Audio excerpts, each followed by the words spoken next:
Good evening, everyone. Thanks for joining us for tonight's session, How to Protect Your Children During Remote Learning and Beyond. My name is Corey Munson. I am Vice President at PCmatic. And for those of you who have never heard of PCmatic before, we're a company that's been around for about more than 20 years now. And our focus is on developing software to make computers more safe and secure to operate for consumers, for companies of all sizes, in organizations, including schools. So we take a lot of pride in being able to do presentations like the one we're going to do tonight about cybersecurity tips for parents. And we're really proud to be able to do it in cooperation with our partners at TKK Electronics. Some housekeeping, first of all, to let you know, one, we want this to be as interactive as possible. So over the course of the next 45 minutes or so, if you have questions or want some clarification on a point, or just have a comment, feel free to submit those via either the question function in your GoToWebinar control panel there, or you can do it through the chat function as well, and I'll have visibility to those and try to respond as they come in, or at the end we'll tackle those. The other thing to let you know is tonight's session is being recorded, and within about 24 hours, everyone that registered or attended tonight will receive a link where you can watch the replay. You also receive a copy of the presentation tonight that's going to be full of links and resources and things that you'll definitely want to have at your disposal later on. So really the intent tonight is based on what we've been doing as an organization for the last 6 months or so. Increasingly, we've been asked by chambers of commerce, school districts, parent groups, you name it, to come in and present on cybersecurity and some ideas around either working from home more securely or creating a more secure remote learning environment for kids. And I think very early on, we realized there was no shortage of checklists out there about what to do, but there seemed to be a real shortage of how to and resources about how to accomplish these things.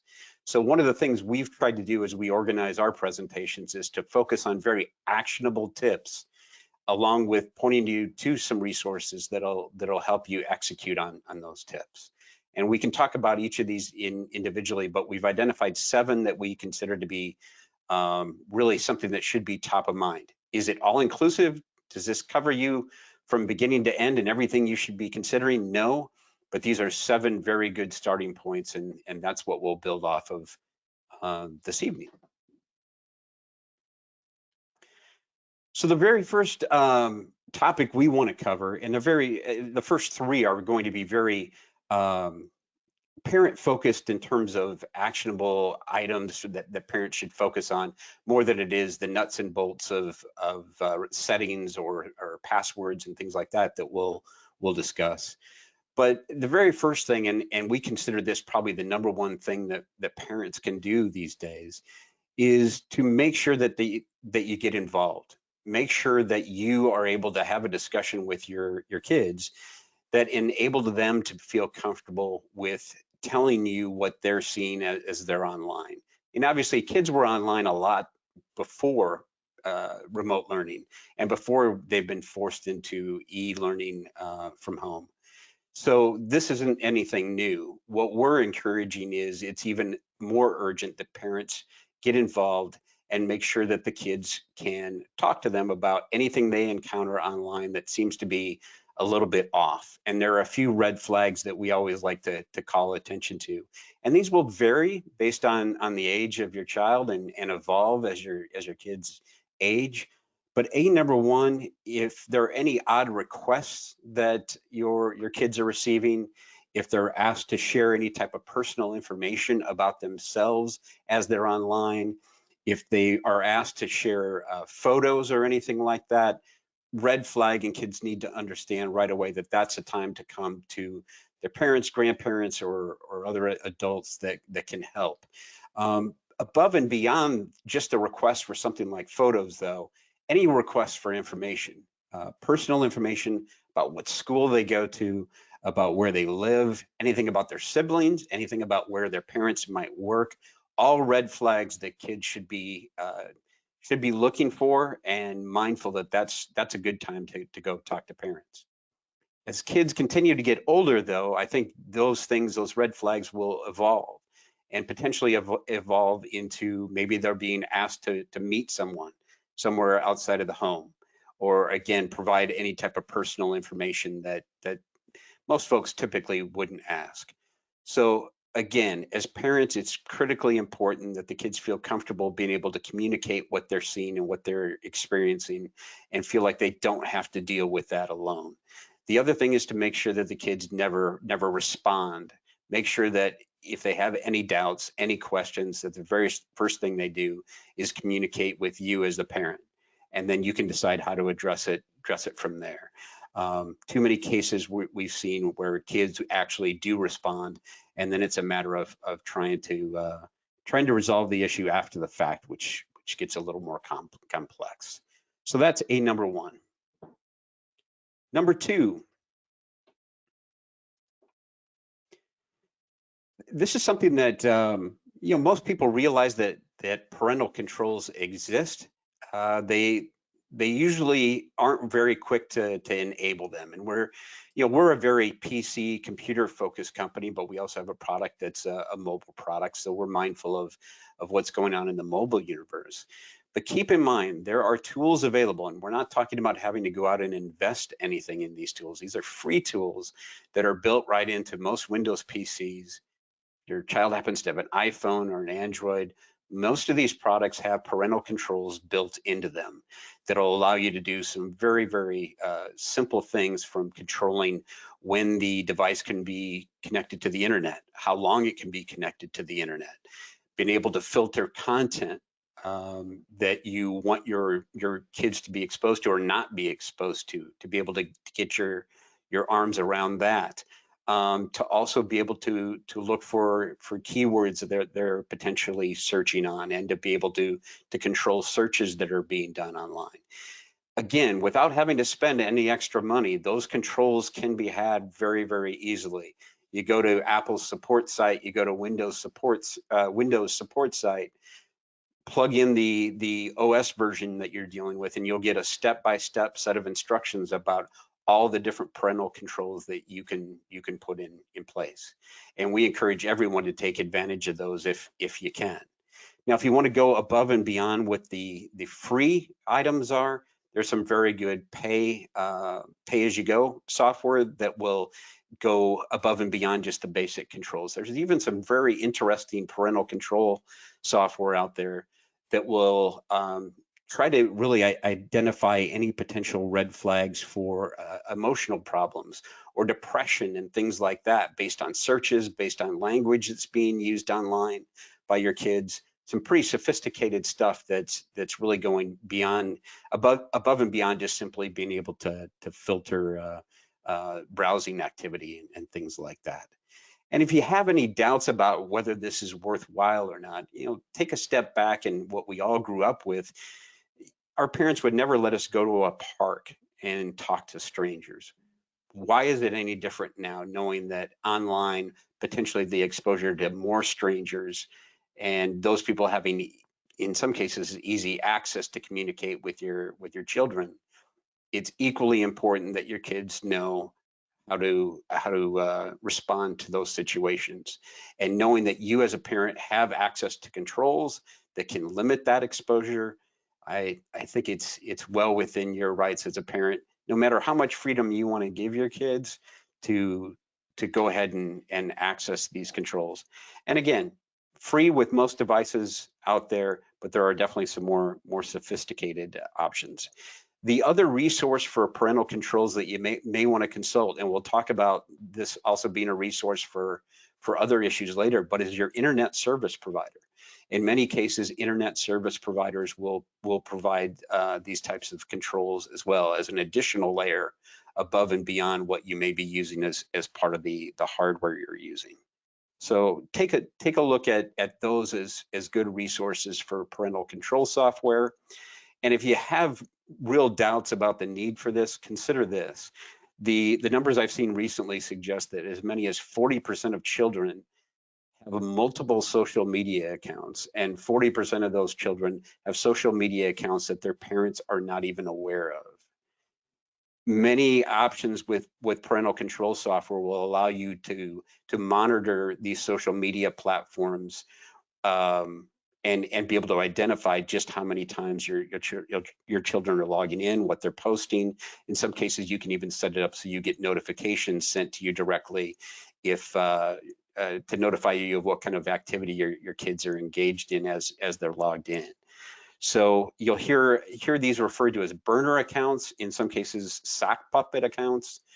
Again, a lot of these kids have a lot of social media accounts that parents are not aware of, and it's something to be definitely mindful of.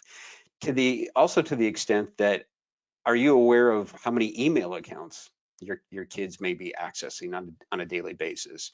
We've come across situations recently where school districts are assigning email addresses, and parents weren't necessarily aware that their kids have access to email through school or through organizations or sports teams. In many cases, you're seeing kids that have multiple email accounts assigned just to them. How many of these accounts are you aware of, and what are your kids doing with these accounts? And we'll talk in a few slides here about the need for kids to be able to spot phishing attacks and cyber predators that are preying on them through these accounts like email.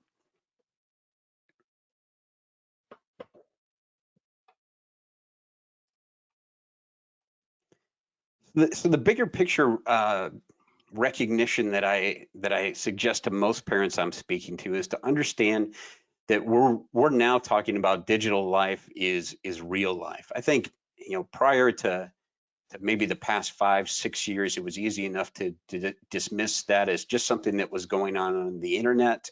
Maybe the kids are playing some games, maybe they were sending some instant messages, but this is now integral to everyone's life. And obviously the kids have taken that added step to remote learning and e-learning, so the connection there is even deeper than it really was before. But 2020 and into 2021, I think this is the new reality. COVID has really put this right in our face. If you doubt this, try taking your kid's phone away and see how things go. You'll see just how connected these kids are to their devices and to that digital world. And obviously it expands now into school.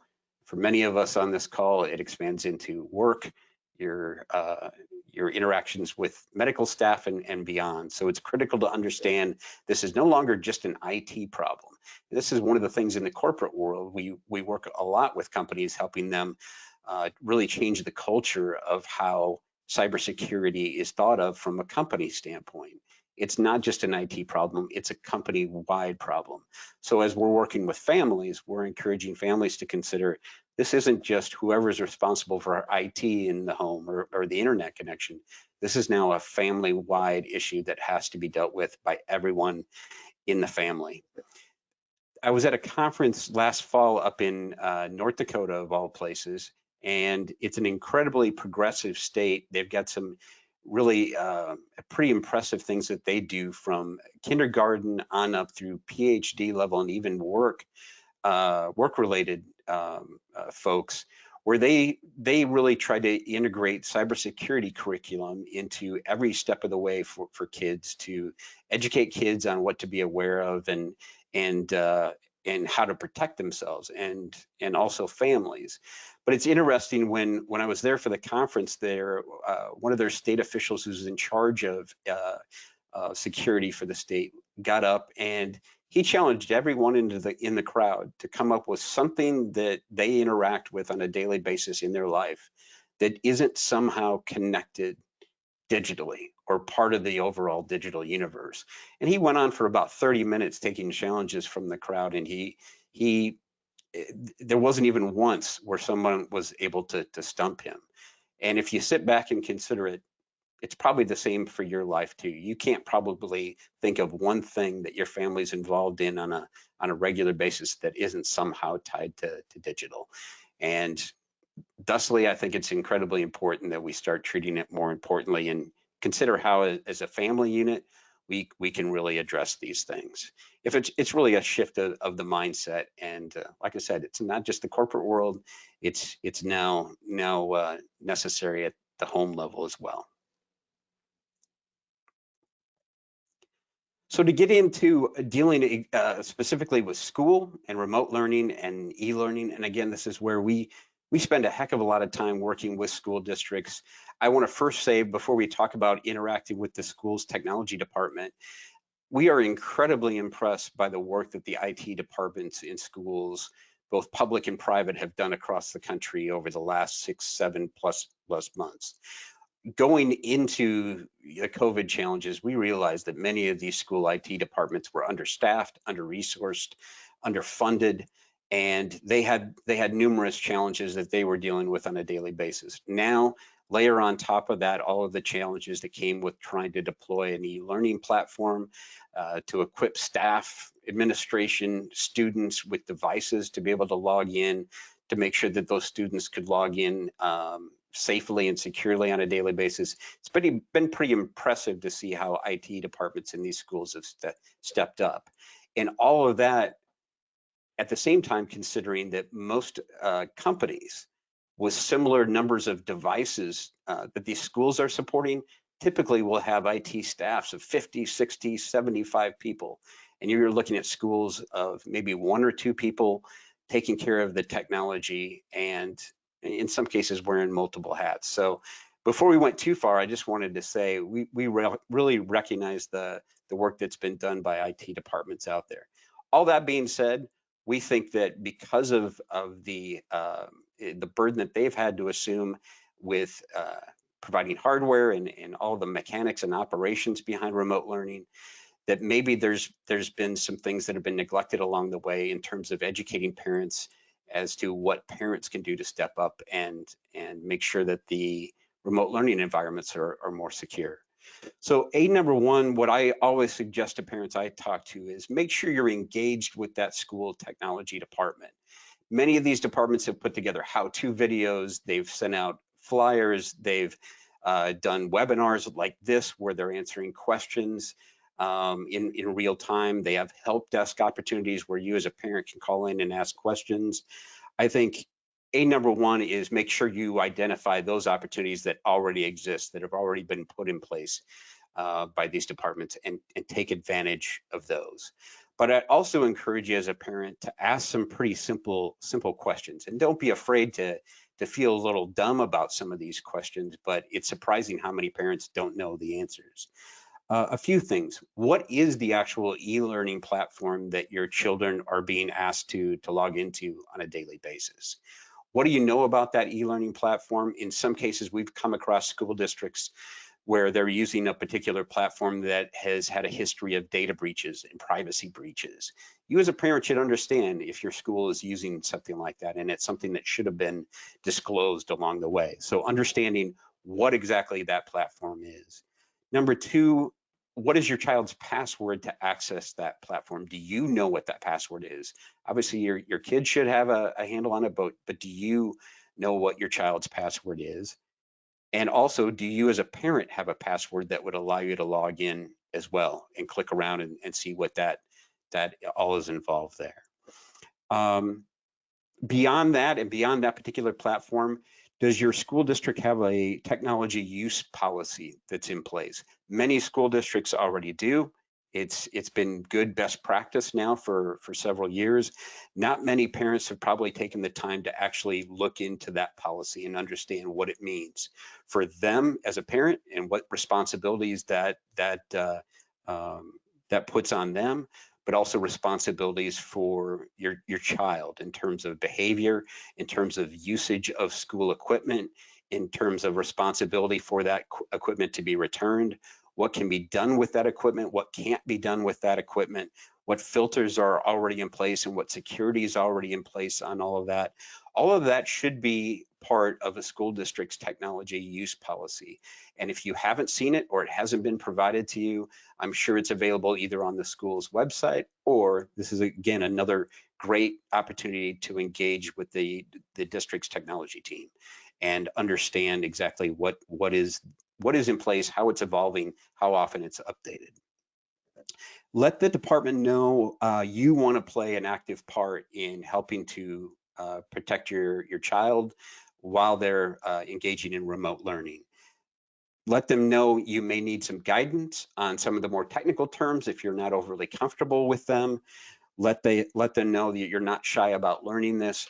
I think they would welcome the opportunity to know that there are parents out there that want to be engaged at this level and want to learn more about what they can do to help out. Because again, a lot of these folks are very overworked and under-resourced, and in some cases underfunded.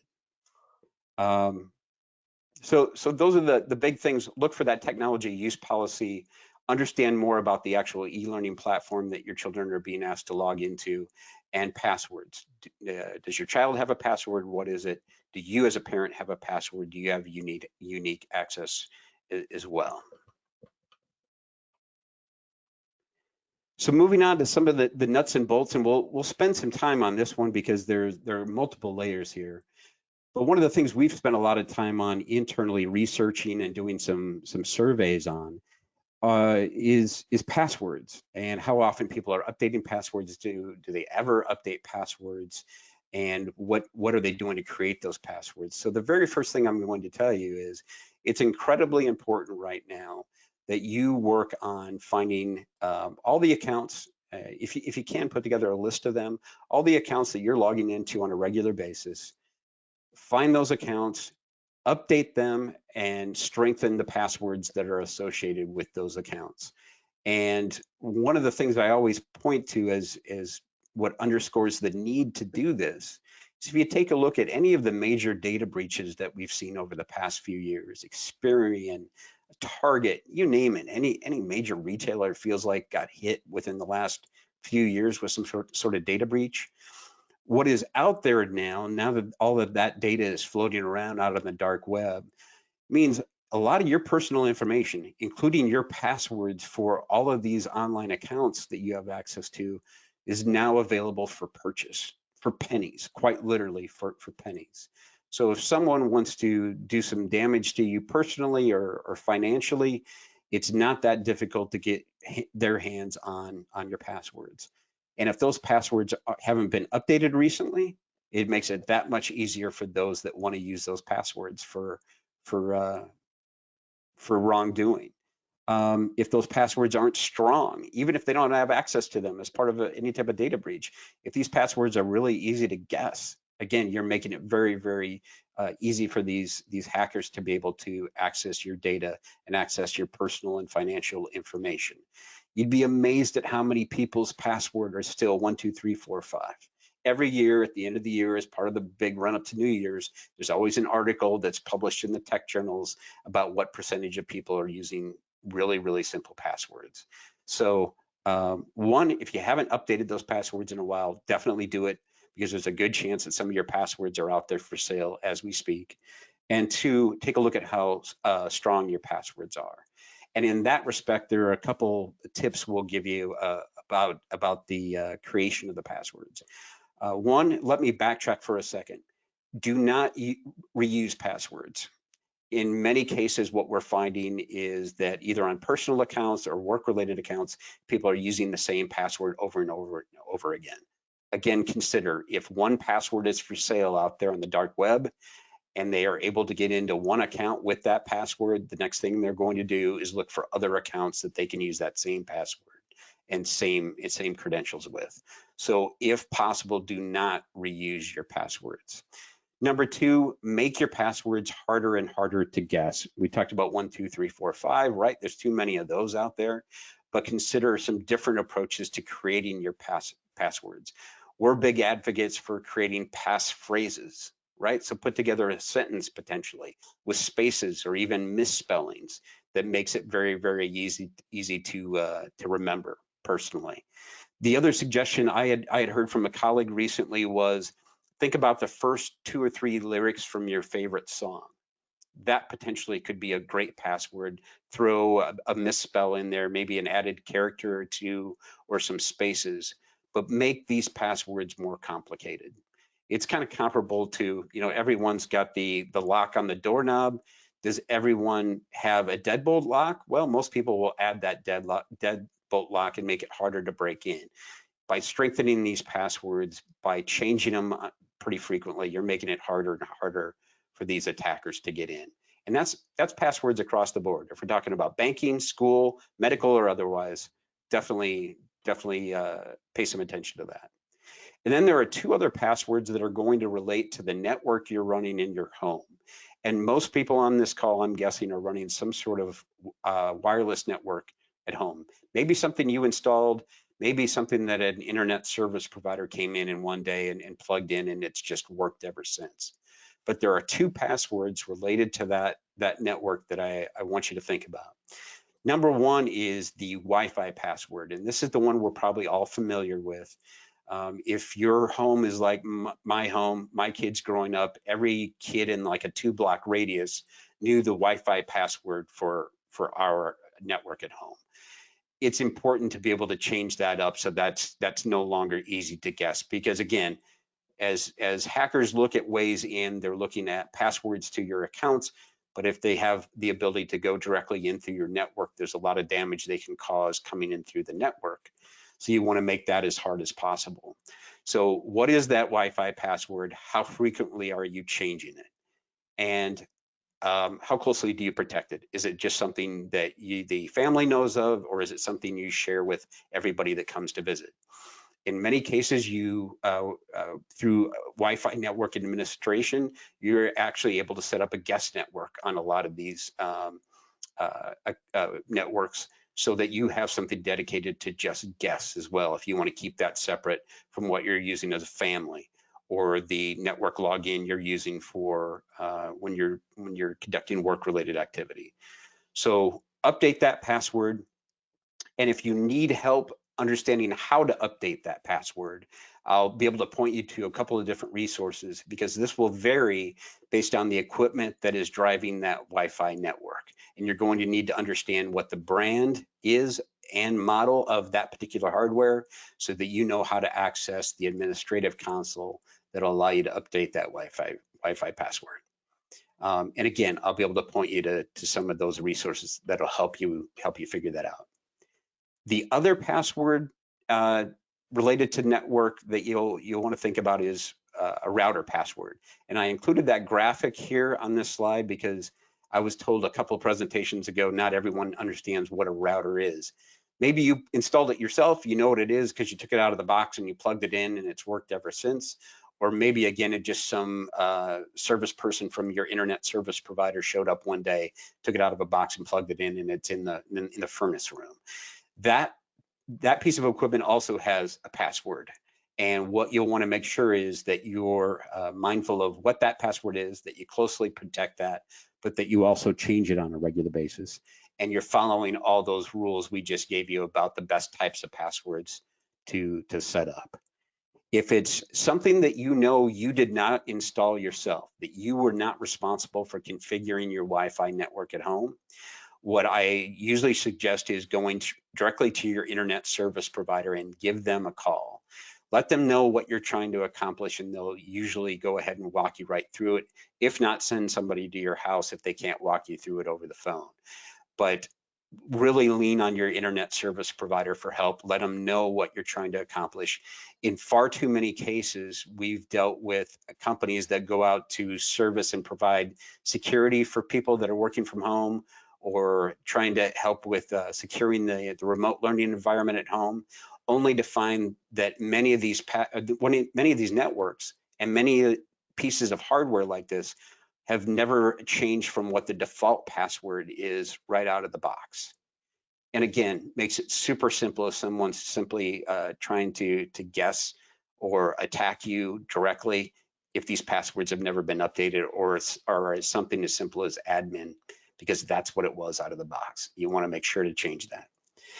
The bonus tip I will give you while we're talking about networking, we're talking about internet service providers, is if you've noticed increasingly as you're working from home, the kids are plugging in to do schoolwork as well, that maybe you've noticed that your internet is a little bit slower than it typically has been. It's probably any number of possible reasons for that, one of which is many of your neighbors who are probably in the same boat are also sharing that same bandwidth for the neighborhoods. You've got more people in your neighborhood trying to use that same pipeline of data. But what I encourage you to do is understand what kind of download speeds and upload speeds you're getting with that internet connection. And if it seems slower than usual, I'll be able to point you to a site where you can actually document what your speeds are. If it feels slower than usual, go to your internet service provider, let them know that you tested what your download and upload speeds are, and understand what you're paying for versus what you're getting. In many cases, we have heard at least anecdotal evidence that people are doing this, and internet service providers are bumping them up to the next level or next speed or next threshold of service at no additional cost, because they understand that the performance of their networks is definitely different now. So again, I'll be able to point you to a site where you can go for free. You run a speed test, you'll understand what you're getting, and then give your internet service provider a call and let them know you want to move faster than the way you're moving right now.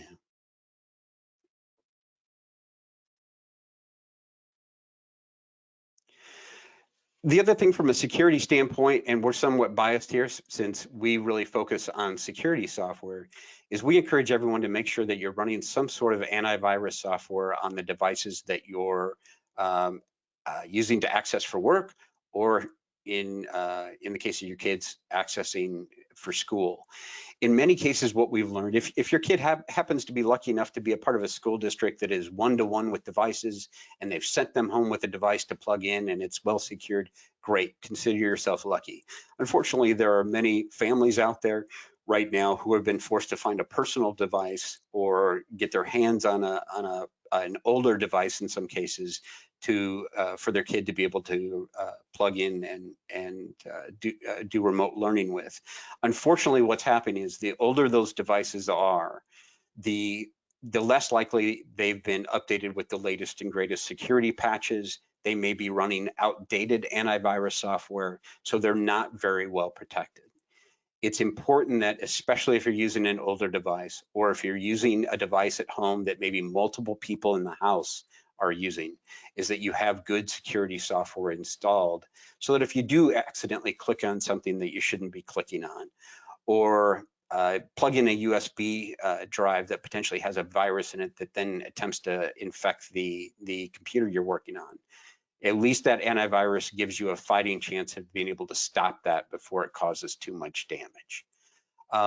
So not only, one, do you need to make sure that the antivirus software is installed and active, you'll want to make sure that it's updated as well. Many people will still have the same old antivirus software that was installed back when you bought the laptop at Best Buy, just as an example, but it never got refreshed and never got updated. You never renewed the subscription. It means you're dealing with old, outdated security software that doesn't really help as much as the newer stuff. So with that in mind, one of the initiatives we've taken on in partnership with some of our network of partners like TKK is we're currently offering a 1-year complimentary license for our home antivirus product for anyone that's currently using a personal device to for the kids to log in at school. All you need to do is simply send us your name, your email address, and the name of the school to schools@pcmatic.com. Within 48 hours, we'll get back to you with a license key for the software, with all the documentation and all the help you need to get it installed on the device you're running. Again, we'd love for you to be able to purchase the software someday and use it across all the devices you have. But number one is we want to make sure that any family that's out there, especially those that are being forced into using personal devices for this type of activity, that they are as secure as possible. And we're going to be able to at least help out in a small part by providing our software to take care of that. So we'll come back to that a little bit later. The contact information will be in your inbox tomorrow when we share the replay and share the slides.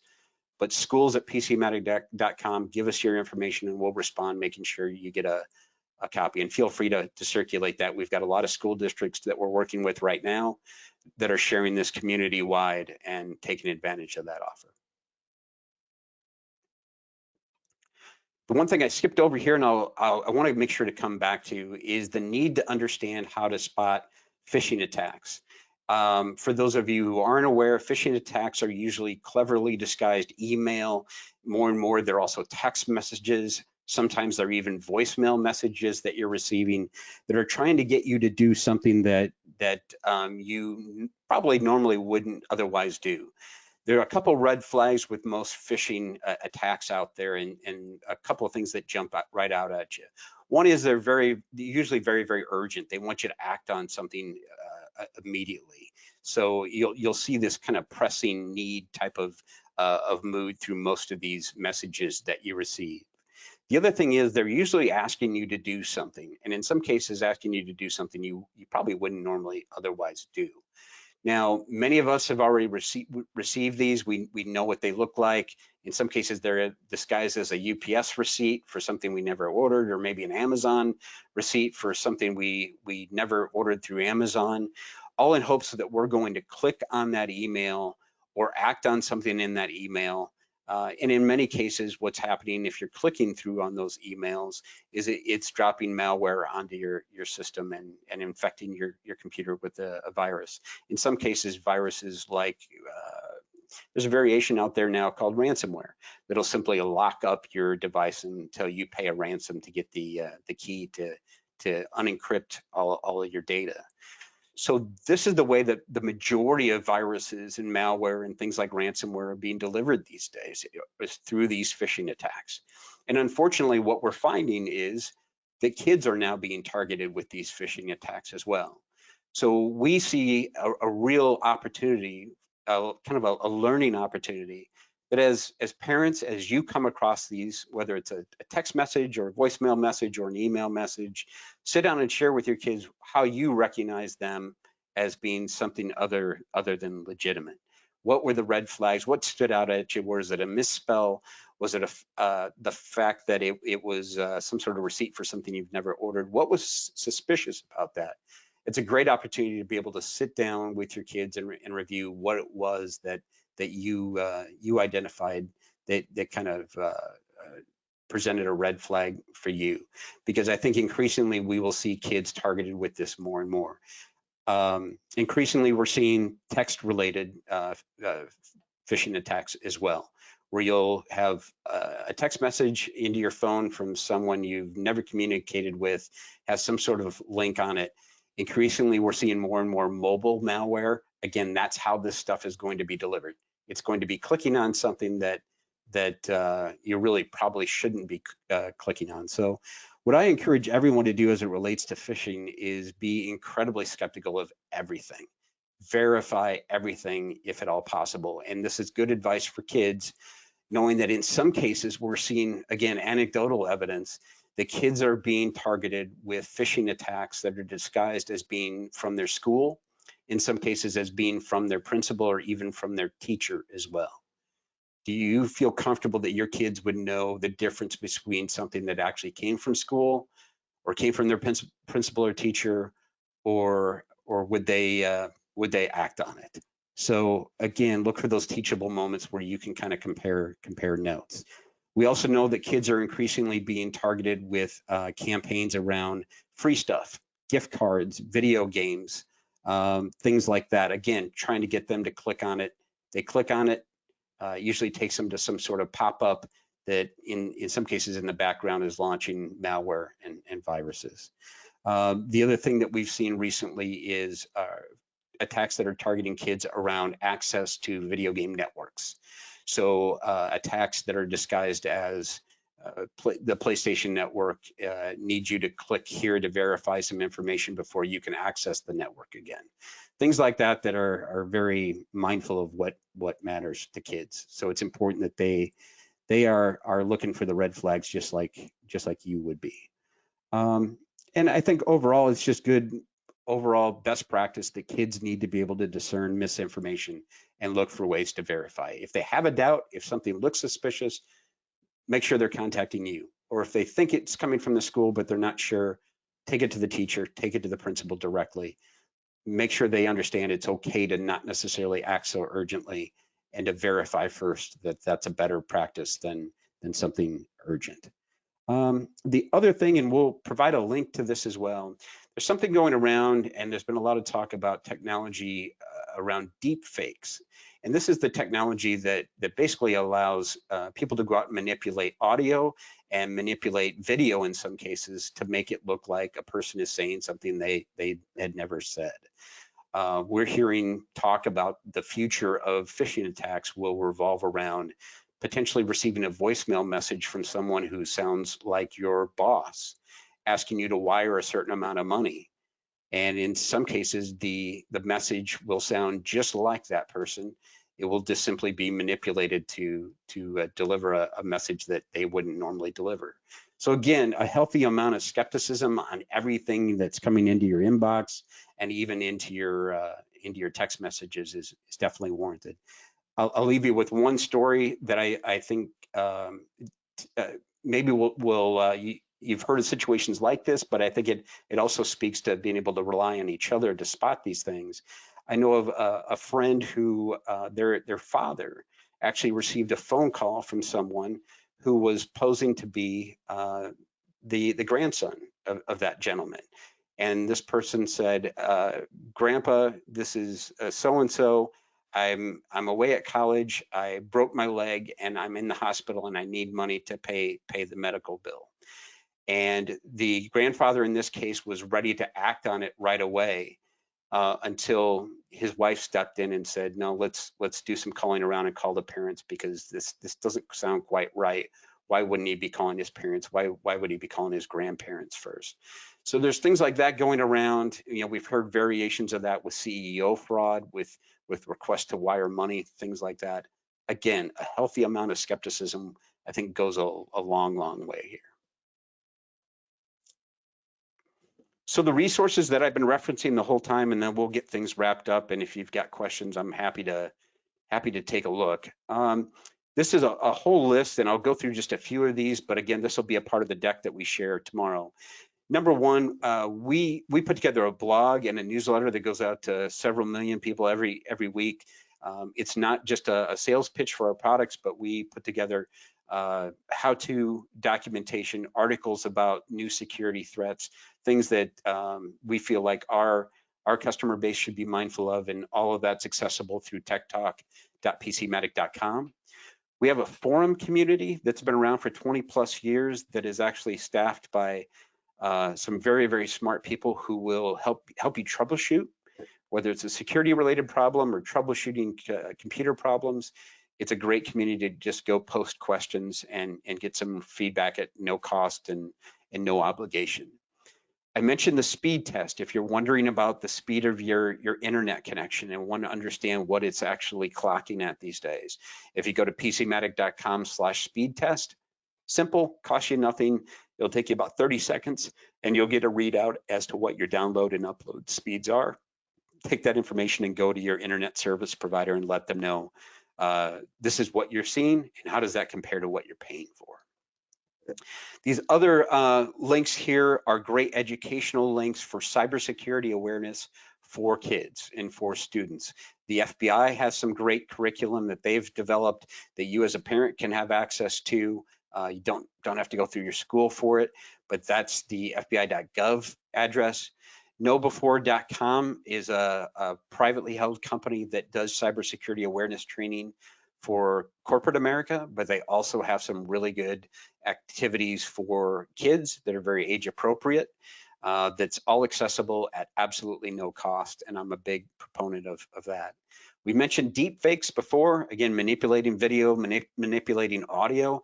Spotdeepfakes.org is a site that was just put together by Microsoft within the last 6 or 7 months that will actually give you examples of deep fakes and give you the chance to spot what the real one is and what the deep fake one is. So something to probably scare you a little bit, but also take you further into recognizing the need for the skepticism. SecurityStudio.com is a partner we work with frequently. They do a lot of work with school districts. They have a great amount of how-to documentation. We go back to what we talked about, the network, updating network passwords, updating your router password. They have a ton of brand specific documentation about how to do all those things at that Security Studio address. And then cybercrime related sites that are out there that'll give you an idea of of what's going on from a kind of a criminal perspective is the IC3.gov site and cybercrimes support. Again, those are nonprofit public information out there to be accessed. So all of these sites have been vetted. We deal with them a lot. We maintain them in some cases, but highly recommend any of these as a great resource for being able to act on any of the tips that we talked about here tonight. And this slide will be included in the deck that we share and email out to everybody tomorrow if you didn't get a chance to jot down one of these URLs. So with that, I want to make sure that you've got contact information for us and our team here at PCmatic. You can go to PCmatic.com to learn more about our company. If you want to reach me personally, it's Corey, C-O-R-E-Y, at PCmatic.com. I'm happy to put you in touch with anybody in my team that might be able to help or provide extra additional resources to you to help you. Again, we're doing this in collaboration and cooperation with our partners at TKK Electronics. I know if you can't get a hold of us directly and you have a question, if you go to TKK, we work with them all the time, and they'd be glad to connect you with us as well. So we rolled through a lot of information in a short amount of time, but I wanted to make sure to cover as much as possible. If you have any questions, I'm happy to take them. If not, going forward, consider me a resource if you want to reach out and ask questions about our products, but more importantly, ask questions about what you can do to secure your home, secure your family, and protect your kids. I'm always happy to do that. So I'll give you just a few minutes. If anybody has a questions to submit, feel free to submit it via the chat function or the question function. And if we don't get any, we'll go ahead and get things wrapped up and you can continue on with your evening.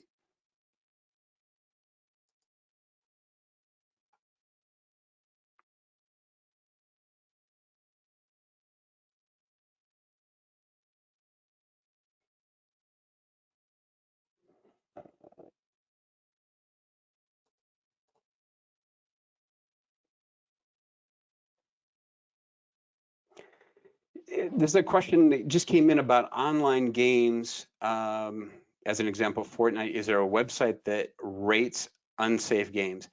I'll be honest that I don't know of a particular site. I know that there are sites out there that rate all games, not just the unsafe games.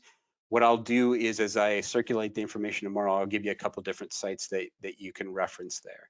I know that part of the content filtering that you can do through Windows or through the Apple, iOS, any number of operating systems, part of the content filtering you can do is preventing the access to some of these games based on their own internal rating system. So as an example, you can control what games could be downloaded onto a device from the Apple Store or from the Google Play Store based on certain parameters that you set up about the apps that you want your kids to be able to have access to, and that includes games too. But I'll make sure to include all that information with what I send out tomorrow. So unless there are any other questions, I'd like to thank you all for taking the time and taking a proactive role in helping to secure your kids' remote learning environments. It's definitely requires some time and effort above and beyond all the responsibilities you already have as a parent. But also keep in mind that there are companies like ours, companies like TKK, that are out here trying to provide as much helpful information as we can. And we are committed to being a resource to help out in any number of ways. So again, feel free to reach out to me directly or to our friends at TKK if you have particular questions. I would guess tomorrow afternoon we'll have the replay ready, and we'll also circulate the deck with all of the links that we discussed here tonight, along with the resources. And with that, I hope everyone stays well, and I hope you have a great rest of your evening.